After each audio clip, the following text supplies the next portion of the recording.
The producer. Junior Pisari Pamai, Kiskiri Mamuya Matiti. Jah Promo, Muifu. Taitombo tukura kutani. Asika urombe autani. Autani, kura uone mwana. Asika mashuga mami. Uyu, akapira mariese. Taimu za mkutamba. Mwana wa mai, unokwara. Umekuma kwa joshiri no songofa. Akapira mariese. Taimu za mkutamba. Mwana wa mai, unokwara. Umekuma kwa joshiri no songofa. Akambutenga motaka tengisa. Mama vepa next ona mova imupengisa. Foza mtengi ya chingonzi unopisa. Kana kumbosu ona kutuskirile kupusha. Apera mari, atanga kubaka baka inga. Dimi maiti muno nyanya kusipaka. Mochifiringiza mchifiringisha mtashino neko kurumeza.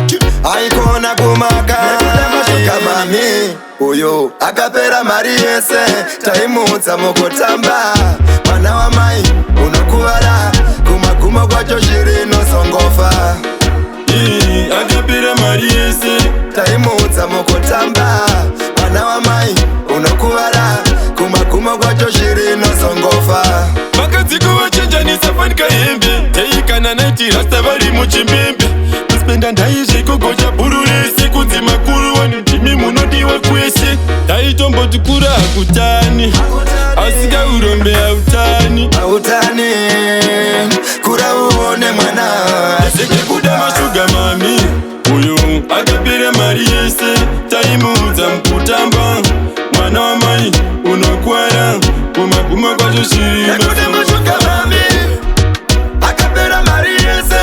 Taimudza mukutamba. Mwana wa mai unokuwara. Kuma kwa joshiri no songofa.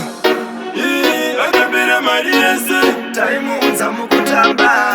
Mwana wa mai unokuwara. Kuma kwa joshiri no songofa. Tycoon Entertainment.